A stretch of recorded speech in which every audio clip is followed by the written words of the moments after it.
Hey everyone, so I know I'm kind of late with this review. This movie came out like a week ago, and in streaming time, that's like months. But I did a poll on Twitter, and people were really interested in me doing this one, so here I am. This is not part of the Black Film series, this is back to the streaming Chronicles.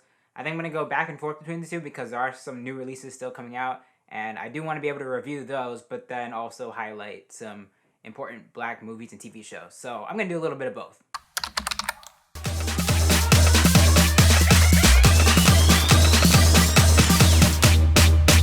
Da 5 Bloods is a Spike Lee joint starring Chadwick Boseman, Delroy Lindo, Clark Peters, and many others. It tells the story of a group of veterans who returned to Vietnam to reclaim a stash of gold they hid during their time there, as well as bring home the remains of their fallen comrade. Of course, the theaters are still closed, so the only place you can really get new releases is on streaming services like Netflix, Hulu, Amazon Prime.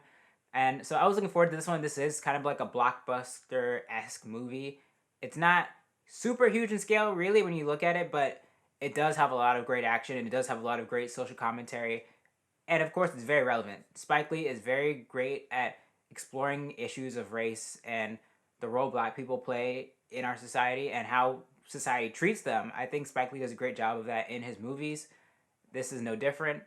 I do think there were some problems with it, but some of these problems weren't necessarily Spike Lee's fault, and I'll get into that.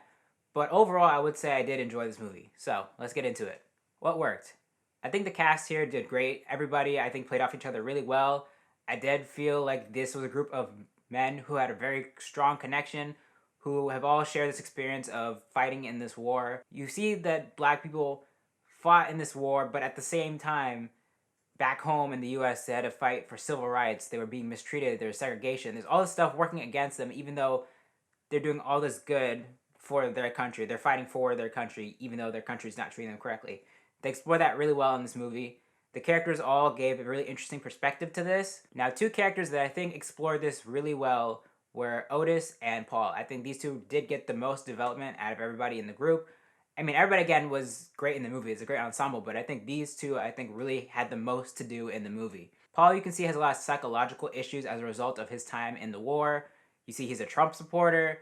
It's really hard to get behind this guy, but you do understand where he's coming from. And it is kind of sad to see how his mind is kind of falling apart because of what's going on and how he has trust issues. It's a lot of complex stuff going on with him. Again, he wasn't my favorite character, but I did understand him. I understood where he was coming from. I thought he was definitely one of the most well-developed and most compelling characters in the story. But again, some of his decisions and some of the stuff he did not sit right with me. Then there's Otis, who is kind of the voice of reason of the group. He is trying to do the right thing. He's trying to get everybody out of the situation alive. And again, he butts heads with people. He butts heads with Paul because, again, Paul is kind of the hothead of the group.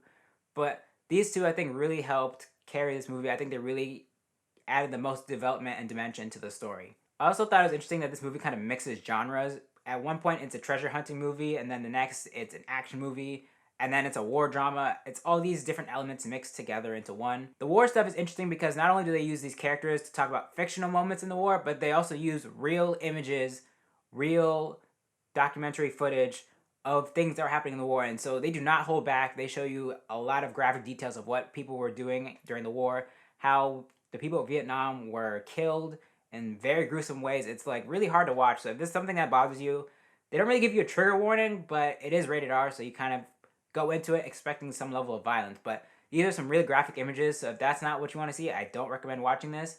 Spike Lee is not the type of person to hold back, so he definitely shows you everything exactly as it is, all the detail.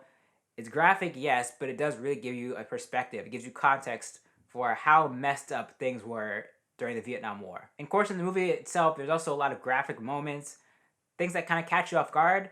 I think they did a great job building tension in certain parts where they were just talking, the characters were talking, they were hanging out, but you just have this feeling that something wrong is about to happen, and then boom, something happens.